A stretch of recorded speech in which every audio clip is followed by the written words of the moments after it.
Saudaraku sekalian yang kekasih, pembaharuan pikiran di dalam kehidupan orang percaya adalah satu hal yang sungguh mutlak harus berlangsung, mutlak harus terjadi dalam kehidupan. Pembaharuan pikiran ini terjadi bila seseorang sungguh-sungguh menyerap kebenaran firman yang murni. Firman yang murni yang diajarkan Tuhan kepada kita. Kesetiaan terus-menerus menyerap kebenaran firman itu akan membuat seseorang benar-benar mengalami pembaharuan pikiran. Dan ciri dari seorang yang sungguh-sungguh mengalami pembaharuan pikiran adalah menggunakan semua keberhasilan yang dia raih untuk kepentingan Tuhan. Keberhasilan yang dia raih, yang saya sering sebut sebagai keberhasilan umum. Keberhasilan yang sebenarnya juga bisa diraih oleh semua orang. Sukses studi, sukses karir, sukses bisnis, sukses berumah tangga, tubuh yang sehat, dan segala potensi yang dimilikinya. Memang kemudian masalahnya adalah bagaimana menggunakan keberhasilan umum ini menjadi sesuatu yang efektif, sesuatu yang sungguh-sungguh berguna untuk kepentingan Tuhan. Di sini seseorang membutuhkan hikmat Tuhan. Seseorang membutuhkan kecerdasan roh. Tetapi saudaraku, kalau seseorang sungguh-sungguh mengalami pembaharuan pikiran dan mengerti bagaimana memanfaatkan keberhasilan umumnya bagi kepentingan Tuhan, maka Tuhan akan memberikan kecerdasan. Jadi misalnya seseorang berhasil meraih keberhasilan dalam bisnis, uangnya berlimpah. Ia perlu punya kecerdasan atau hikmat untuk mengelola uang tersebut, saudaraku. Ia tidak bisa sembarangan menyerahkan uangnya di satu gereja atau di lembaga misi Kristen misalnya. Salah-salah dia merusak pekerjaan Tuhan atau pelayan-pelayan Tuhan yang mengelola uang itu. Di sini dibutuhkan kecerdasan atau hikmat. Saudaraku sekalian yang kekasih, tetapi yang hendak saya bicarakan pada kesempatan ini adalah kalau Tuhan memberikan kita kehidupan dan kita menyelenggarakan kehidupan itu, saudara, seharusnya kita sungguh-sungguh mempersembahkan, atau sekarang kita harus punya satu niat, satu tekad, satu komitmen untuk mempersembahkan keberhasilan yang kita raih itu bagi Tuhan. Sebab Tuhan yang mempunyai kehidupan, Tuhan yang mempercayakan kehidupan kepada kita, dan Tuhan yang akan pasti meminta pertanggungjawaban atas kehidupan yang diberikannya kepada kita itu. Mari kita lihat, saudaraku, Yesaya pasal 64. Yesaya pasal 64 melanjutkan apa yang telah saya bicarakan pada pertemuan terdahulu. Yesaya pasal 64, saudara. Kita mulai dari ayat 1. Demikian firman Tuhan. Sekiranya engkau mengoyakkan langit dan engkau turun, sehingga gunung-gunung goyang di hadapanmu, seperti api membuat ranggas menyala-nyala, dan seperti api membuat air mendidih, untuk membuat namamu dikenal oleh lawan-lawanmu, sehingga bangsa-bangsa gemetar di hadapanmu. Karena engkau melakukan kedahsyatan yang tidak kami harapkan, seperti tidak pernah didengar orang sejak dahulu kala. Ya. Ayat ini, saudaraku, menginformasikan satu hal yang pasti, bahwa suatu hari Tuhan akan berperkara dengan umatnya.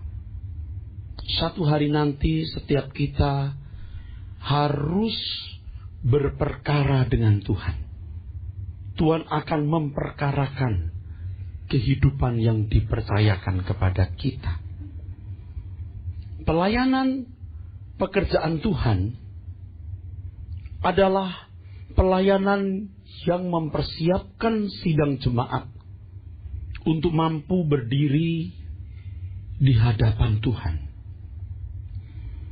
Kalau pelayanan memiliki fokus yang lain, itu penyesatan, itu penipuan, itu pembodohan, itu pembinasaan, itu kekejian, itu tindakan anarki dalam lingkungan rohani.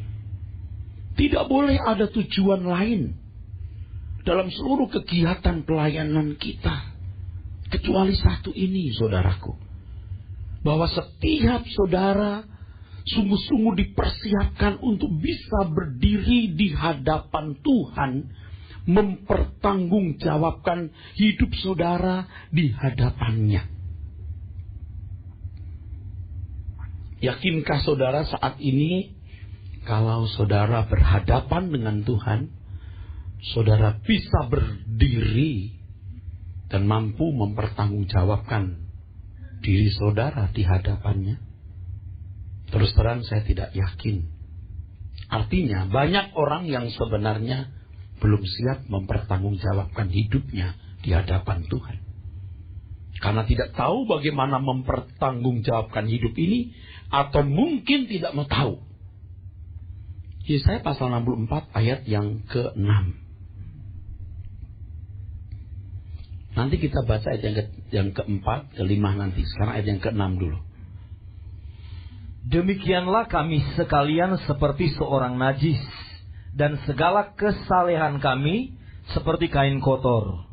Kami sekalian menjadi layu seperti daun, dan kami lenyap oleh kejahatan kami, seperti daun dilenyapkan oleh angin. Saudaraku, perhatikan kalimat ini, saudara. Kesalehan kami seperti kain kotor. Dalam bahasa Ibrani, kata kesalehan yang saya sudah singgung dalam pertemuan terdahulu, terjemahan dari sedekah. Sedekah. Yang artinya kemakmuran. Yang bisa berarti juga kemakmuran. Kata sedekah memang bisa diterjemahkan kesalehan, tetapi secara figuratif bisa menunjuk atau gambaran dari kemakmuran. Pertanyaannya, apakah tidak salah itu Pak terjemahan kita? Tidak.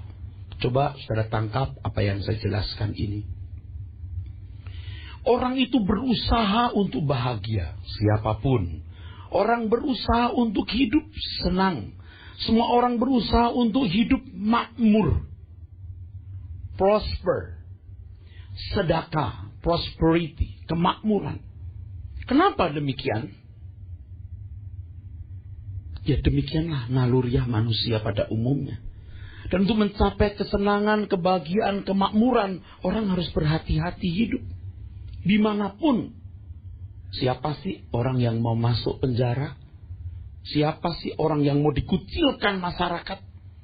Di mana-mana juga ada hukum moral. Ada etika. Setiap bangsa memiliki etika. Dan kalau orang mau nyaman, mau bahagia, mau sukacita, mau aman, mau makmur, harus saleh. Harus berbuat baik. Nyambung kan saudara? Ada usaha yang disebut kesalehan itu supaya memiliki kemakmuran. Alkitab mengatakan kemakmuran kami ini seperti kain kotor. Nah, kata kotor di sini menarik sekali, sangat menarik. Ternyata dalam teks bahasa Ibraninya, teks Hebrew Ibrani, terjemahan dari kata idim. Kata idim ini dalam bahasa Inggris diterjemahkan the menstrual flux. The menstrual flux. Menstrual flux itu artinya aliran menstruasi. Dan saudara perlu tahu bahwa orang-orang Yahudi itu menganggap darah kotor mens itu najis. Jadi kain kotor, kain yang dipakai untuk membersihkan menstrual flux itu. Kemakmuran kami seperti kain kotor itu, najis. Maksudnya apa, saudara? Itu artinya dalam sekali. Dokter ginekolog mengakui bahwa proses pembuahan di dalam rahim wanita itu misteri dan dahsyat. Bagaimana ovum bertemu dengan sperma menjadi zigot, dari zigot menjadi janin, itu luar biasa. Di dalam rahim wanita itu ada darah yang punya potensi yang luar biasa yang manusia tidak bisa ciptakan. Dan bila dibuai, itu bisa menciptakan manusia yang sempurna. Bila dibuai. Tetapi bila tidak, menjadi darah busuk. Menjadi darah kotor. Kalau kita berkarir, saudaraku, kalau kita studi mengembangkan potensi, bakat, talenta, bisnis, menjaga kesehatan, menikmati kehidupan keluarga, itu keindahan, itu potensinya luar biasa karena Tuhan yang ciptakan. Menikmati hidup ini indah. Memiliki hobi, mengembangkan dan menikmati seni musik, seni lukis dan lain sebagainya, itu indah. Hidup ini sebenarnya indah karena Tuhan yang ciptakan. Tetapi kalau hidup kita tidak dibuai oleh Tuhan, satu hari kelak jadi najis. Jadi najis. Jadi najis. Sebelum jadi najis ini loh, saya ingatkan saudara, jangan sampai tidak dibuai oleh Tuhan. Ini maksudnya, saudaraku. Ini masalahnya. Filosofi hidup yang kita warisi dari orang tua, yang kita serap dari lingkungan, yang kita lihat dalam kehidupan manusia pada umumnya adalah bagaimana studi, bagaimana dapat gelar, bagaimana berkarir, bagaimana dapat duit, bagaimana bisnis, bagaimana punya uang banyak,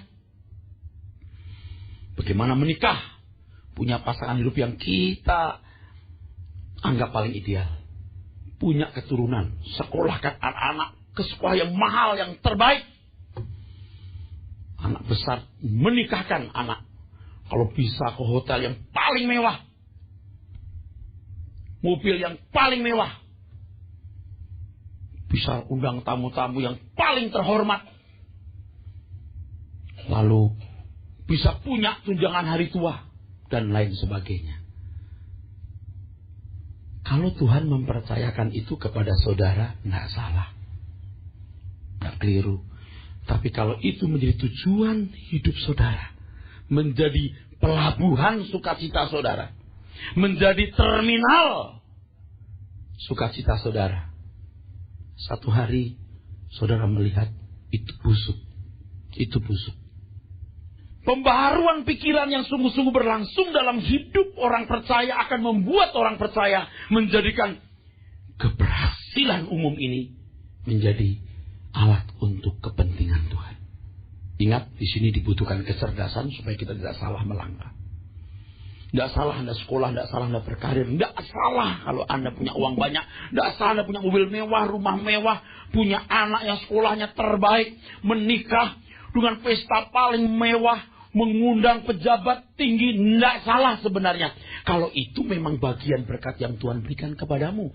Tapi kalau itu menjadi kebanggaan, menjadi sukacita saudara, menjadi kebahagiaanmu, Anda tidak akan bisa berdiri di hadapan Tuhan untuk mempertanggungjawabkan hidup saudara.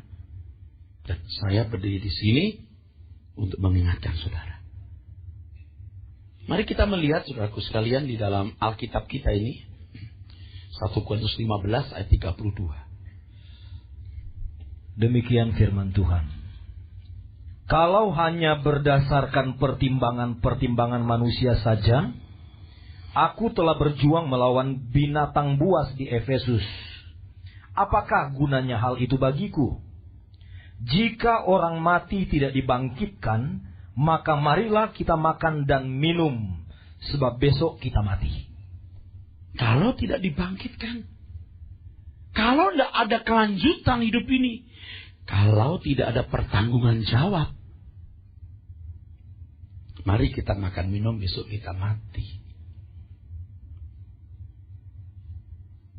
Kalimat pertama tadi apa bunyinya? Kalau hanya berdasarkan pertimbangan-pertimbangan manusia saja. Itu teks aslinya ekata antropon. If after the manner of man. Jika berdasarkan kebiasaan hidup. Dalam terjemahan New International Version diterjemahkan for merely human reasons. Alasan kemanusiaan semata-mata. Tapi dalam Alkitab Good News Bible diterjemahkan motif, human motive. Kita punya motif hidup. 1 Petrus pasal 1 ayat 18. Itulah yang Alkitab katakan diwarisi dari nenek moyang. Bapak Ibu perhatikan saya. Sebenarnya setiap kita itu sudah punya bangunan. Setiap kita ini sudah punya bangunan Bapak Ibu. Yang namanya gaya hidup. Cara hidup. Dalam bahasa Yunani kita menemukan patro paradoto. Patro paradoto. Bangunan. Dan bangunan lifestyle, bangunan gaya hidup kita ini terbangun dari pertimbangan-pertimbangan. Pemikiran-pemikiran. Jika berdasarkan pertimbangan manusia. Nah, Tuhan menebus kita itu supaya pertimbangan-pertimbangan kita diubah. Dan merubah pertimbangan yang kisi-kisinya begitu banyak itu. Tidak bisa dalam 1 minggu, 1 bulan, 1 tahun. Lewat sebuah proses pembaharuan pikiran yang terus menerus. Siapa yang tahu saya melayani Tuhan atau melayani gereja? Saya melayani Tuhan atau melayani diri sendiri? Siapa yang tahu saya hidup untuk kepentingan Tuhan atau untuk kepentingan diri saya sendiri? Walaupun saya pendeta, siapa yang tahu? Saya jadi pendeta karena saya menjadi pendeta yang namanya melayani Tuhan. Atau saya jadi pendeta karena saya sungguh-sungguh menyerahkan hidup untuk Tuhan. Siapa yang bisa baca? Hanya Tuhan dan saya. Dan ketika saya melayani pekerjaan Tuhan lewat tahun-tahun yang panjang. Dengan tujuan bagaimana jemaat supaya usahanya bagus. Bagaimana anak-anaknya berhasil dan berprestasi. Bagaimana kalau mereka sakit segera atau dapat sembuh. Bagaimana mereka menjadi orang terhormat. Pada waktu itu sebenarnya saya melayani manusia. Dan di balik itu saya pasti mendapatkan keuntungan. Saya serius besuk. Saya serius berdoa. Tapi sebenarnya saya tidak mengajarkan mereka kebenaran. Tapi sekarang saya tahu. Kalau aku melayani adalah aku merubah bangunan di dalam pikiran saudara itu. Bangunan yang harus diruntuhkan. Dengan cara memberi pembaharuan pikiran. Supaya bangunan yang bisa menajiskan semua prestasimu itu dirobohkan. Dan dibangun satu bangunan yang dikatakan Paulus dalam Filipi 1 ayat 21. Bagiku hidup adalah Kristus. Jangan saudara merasa saya sedang menghakimi saudara. Alkitab yang menghakimi. Dan saya tidak ada vested interest apa-apa di sini. Saya tidak ada vested interest. Saya berdiri di sini, saya mau menyelamatkan saudara.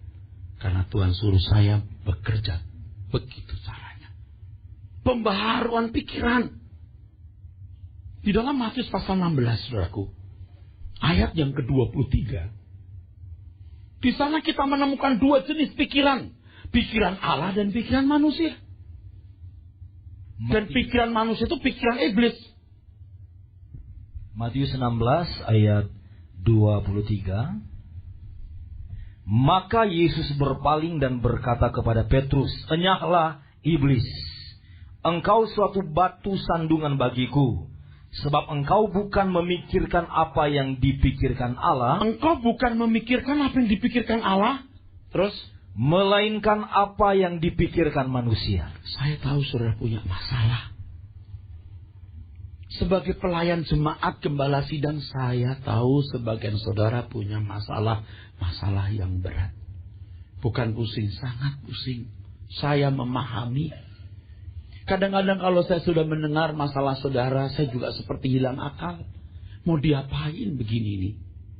Tetapi kalau saudara mau menanggalkan berhala pikiran yang menyesakkan hidup saudara, dan belajar untuk mengerti pikiran Tuhan lewat kebenaran firman, percayalah, saudara akan dimerdekakan. Pikiran Allah. Anda mungkin berkata, Pak, realistis sajalah, Pak. Maksudnya, kita hidup menghadapi masalah. Oke, begini Pak. Anda kajilah. Kita tidak usah debat dengan perkataan, Anda buktikan dalam kehidupan. Kecuali Anda tidak membuktikan lalu mau debat kusir, mau menang sendiri. Kita tidak usah bicara. Sebelum dunia dijadikan, sebelum manusia jatuh dalam dosa, kata Alkitab, keselamatan Tuhan sudah sediakan.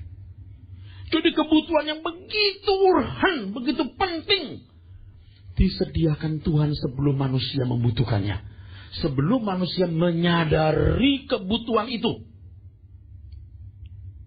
Apatah lagi dengan pemenuhan kebutuhan jasmani. Kebutuhan jasmani. Matius 6:32 mengatakan, itu dicari bangsa-bangsa yang tidak mengenal Allah, tetapi Bapamu tahu kamu membutuhkan. Kalau boleh menggunakan kata yang agak vulgar, saudaraku, mungkin dianggap bombastis atau lebay atau berlebihan atau hiperbola, saya mau katakan kalimat ini. Namun sebelumnya saya bicarkan bahwa saya bukan penganut paham teologi prosperity yang ngawur, yang membuat orang tidak sampai ke surga. Ya, teologi kemakmuran yang ngawur. Dalam Tuhan itu makmur. Teologi kemakmuran yang benar itu ada, tapi teologi kemakmuran yang tidak benar yang lebih banyak. Sebenarnya anak Tuhan itu tidak perlu gagal. Kalau sampai kita gagal ini kenapa? Susah terus, utang terus, jadi benalu terus. Kenapa? Sebenarnya Tuhan sudah memberikan keberhasilan. Pasti kita bisa meraihnya. Tentu keberhasilan ini jangan diukur dengan rumah mewah, mobil mewah, deposito dolar jumlah beberapa juta dolar. Bukan itu. Yang jelas orang yang berhasil sukses itu, yang disediakan oleh Tuhan untuk diraihnya, satu, dia pasti tidak jadi beban bagi orang lain. Pasti tidak jadi beban. Dua, dia pasti bisa membalas kebaikan orang tua. Tiga, dia pasti bisa menopang kebutuhan keluarga yang dibangunnya. Empat, dia pasti bisa menolong keluarga dekatnya. Saudara, family, om, tante yang mungkin pernah tanam budi atau tidak pernah tanam budi, tapi merupakan hubungan darah baik dengan orang tua kita. Lima, dia pasti bisa jadi berkat bagi masyarakat sekitarnya. Pembantu rumah tangga kita, orang tuanya bisa pasang listrik di kampung karena kita. Saya nggak mengatakan Tuhan dilupakan, kita mau diberkati Tuhan, udah saya ngomongin itu. Amin. Sopir kita punya anak sampai SPM lulus karena kita. Kita yang jadi berkat loh. Tukang yang kerja 3 minggu di rumah, perbaiki dapur kayak itu kayak. Kita jadi saluran berkat. Ini contoh kecil, belum contoh yang lain, saudara. Jadi berkat. Kalau saudara punya perusahaan, saudara bisa menghidupi sekian ratus karyawan, katakanlah 50 pegawai. 50 yang menikah sudah 40 orang, sudah 80. Belum anak-anaknya, bisa 150. Belum orang tuanya, saudara jadi berkat.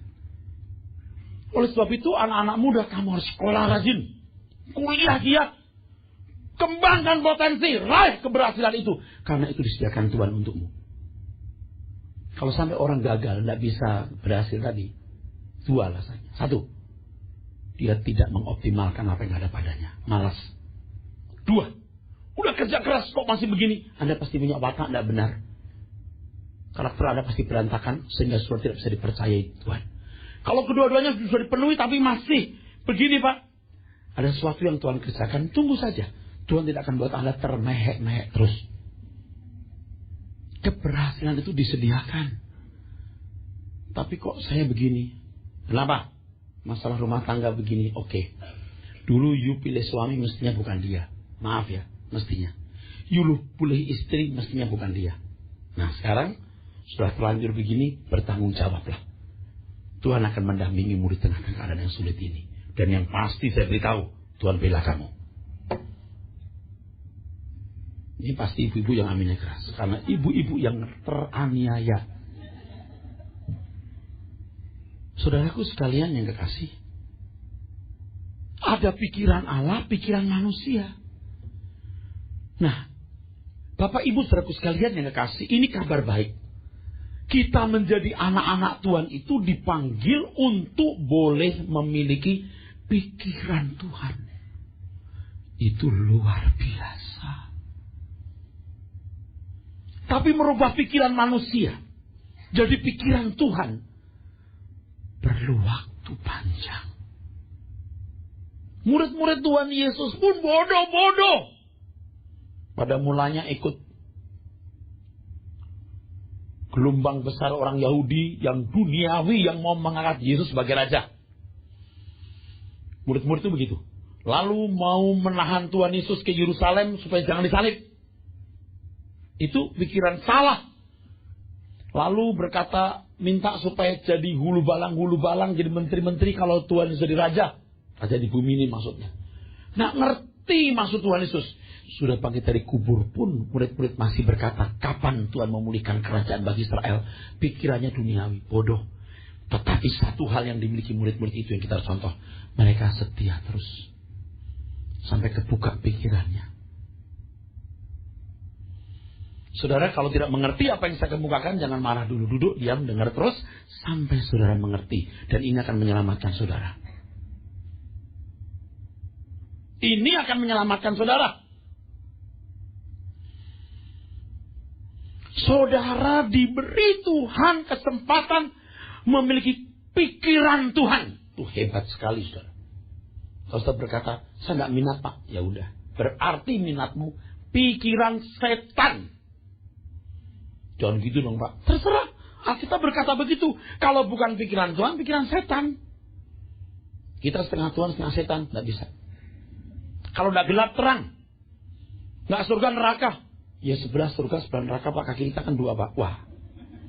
Ternyata Yesaya pasal 64 tadi itu dikutip oleh Paulus dalam 1 Korintus 2 ayat yang ke-6.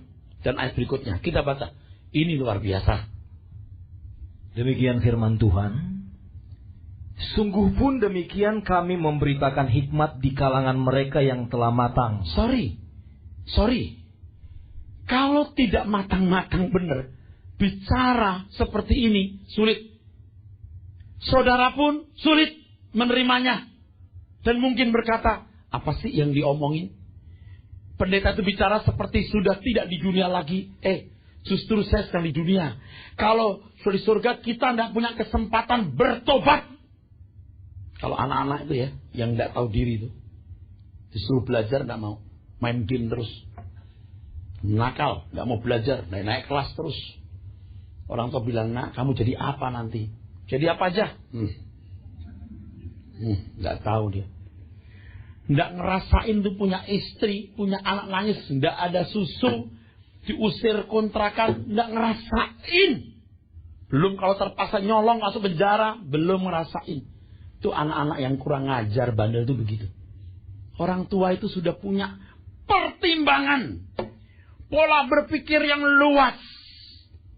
Kalau Anda punya pola berpikir rohani, pikiran Allah, sudah punya berpikir sudah beyond the grave. Di balik kubur Anda sudah punya pertimbangan itu. Kalau diajak ngomong begini nih, amin saja. Udah matang. Jangan berkata, apa sih itu pendeta? Itu mulu khotbahnya. Dia itu mau apa sih? Saya jawab, gua gak mau apa-apa. Saudara itu akan berhadapan dengan Tuhan. Terutama yang usia di atas 50 tahun ini loh. Kalau begitu ada yang tersinggung lagi. Mentang-mentang gue udah tua. Mentang-mentang gue udah tua diomongin terus. Logikanya begini loh Pak, Bu. Kalau yang muda itu kan kalau umur 30 tahun masih 40 tahun. Yang 40 tahun itu umurnya 40 tahun masih ya 30 tahun. Yang umur 50 tahun seperti saya kan tinggal 7.200 hari. Yang sudah 60 tahun tinggal 3.600 hari. Itu kalau umur standar 70 ya. Yang sudah 70 tahun itu sudah masuk ruang tunggu. Oke, saya masih 20 tahun. Oh, masih lama. Belanda masih jauh. Belanda bisa dilihat pakai teropong waktu perang gerilya. Itu pun kalau punya teropong. Kalau misalnya kiamat tahun 2015, kalau kiamat tiba tahun 2018, kalau kiamatnya bulan depan, masuk Pak. Lah, kalau lagi naik mobil baik-baik ditabrak trailer, jatuh dari jalan layang apa enggak? Minggu depan tuh kiamatnya. Tuh. Saya tidak mendoakan, tapi hal seperti itu bisa terjadi, saudaraku. Saya sangat tidak mengharapkan kita mau umur panjang, saudara. Oke, kita lihat sekarang ayat yang ke-6. Kalimat berikutnya, yaitu hikmat yang bukan dari dunia ini. Terus. Dan yang bukan dari penguasa-penguasa dunia ini, yaitu penguasa-penguasa yang akan ditiadakan. Amin. Terus, tetapi ayat 7, tetapi yang kami beritakan ialah hikmat Allah yang tersembunyi dan rahasia, yang sebelum dunia dijadikan telah disediakan Allah bagi kemuliaan kita. Kata ini penting. Kemuliaan kita. Apa? Kemuliaan kita. Apa? Kemuliaan kita.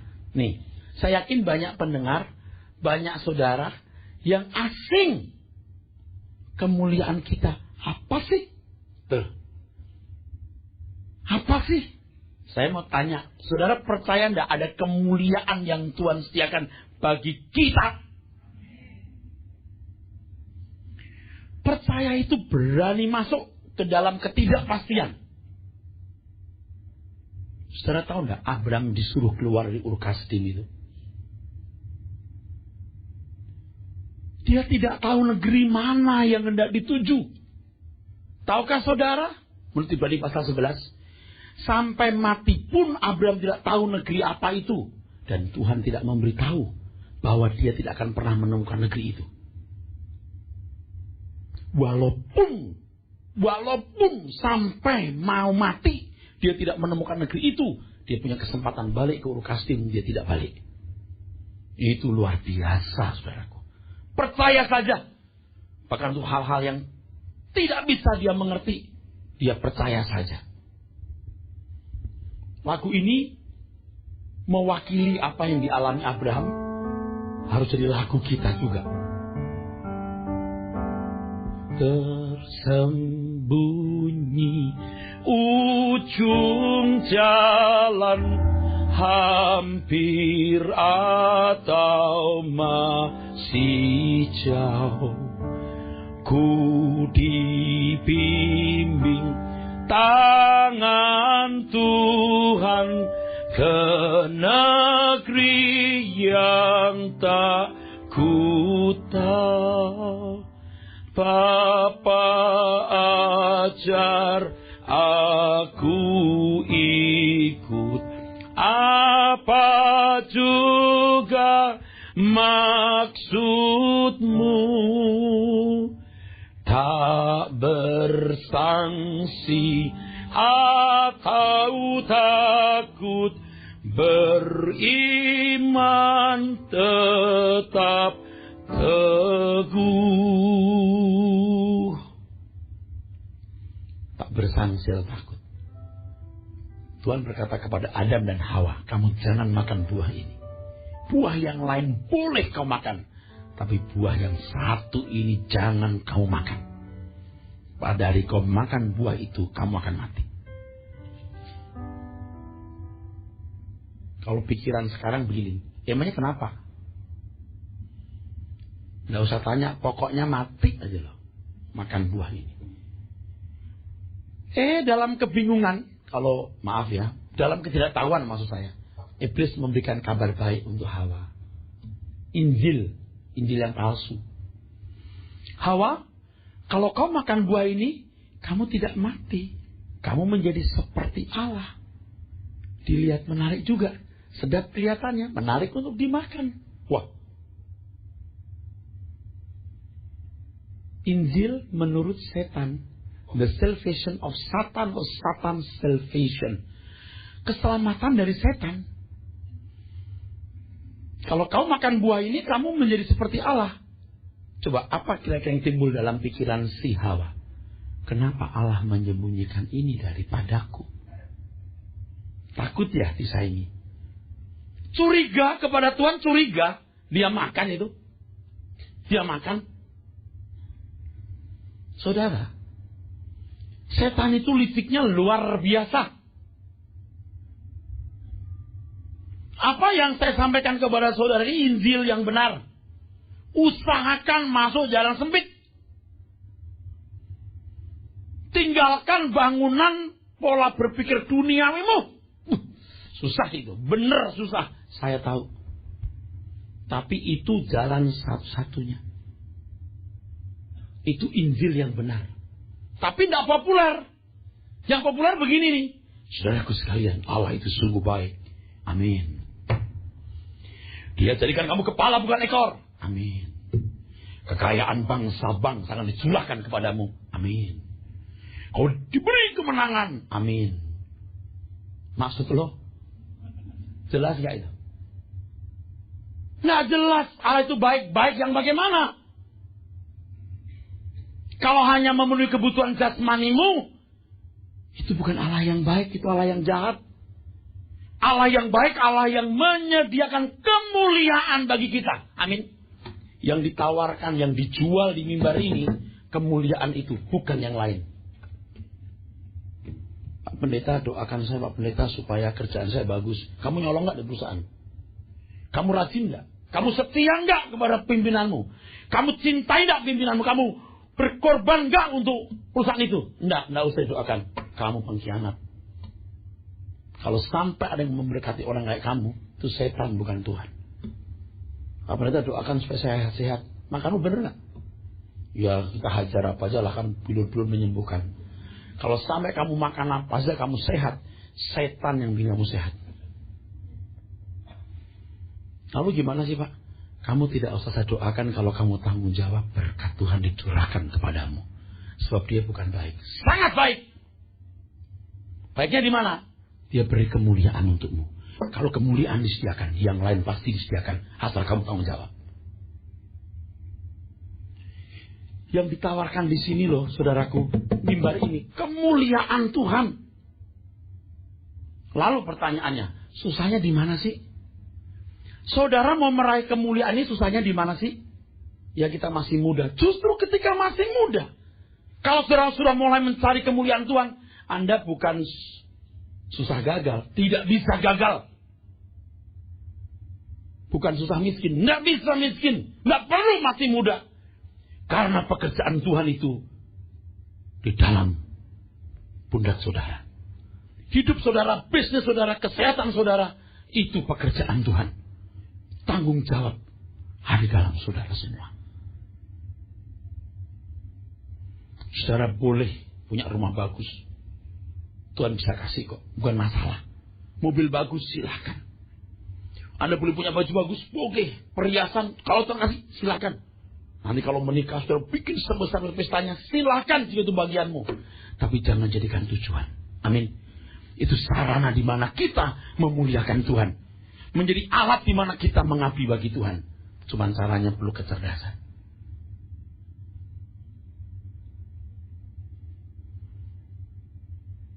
Tadi saya sudah mengatakan dalam Yesaya itu, saudaraku.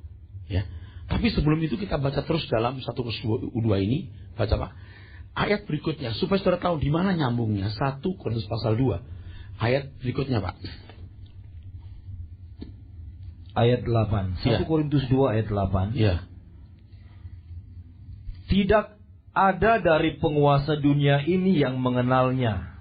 Sebab kalau sekiranya mereka mengenalnya, mereka tidak menyalibkan Tuhan yang mulia. Ya, termasuk orang-orang Yahudi yang dikasih makan roti, lalu mau mengangkat Tuhan Yesus dari raja. Di Yohanes pasal 6, Tuhan menolak.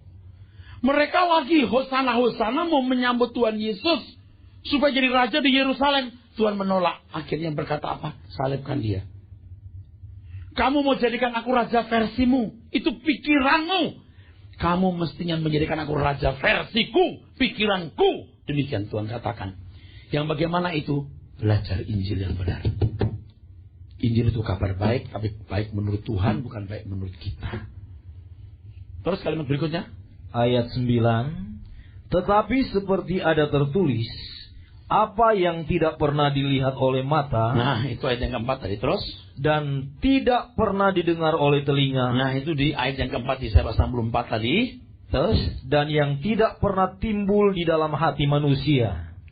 Semua yang disediakan Allah untuk mereka yang mengasihi Dia. Ayat yang ke-5, 6 kita baca Yesaya 64. Kembali.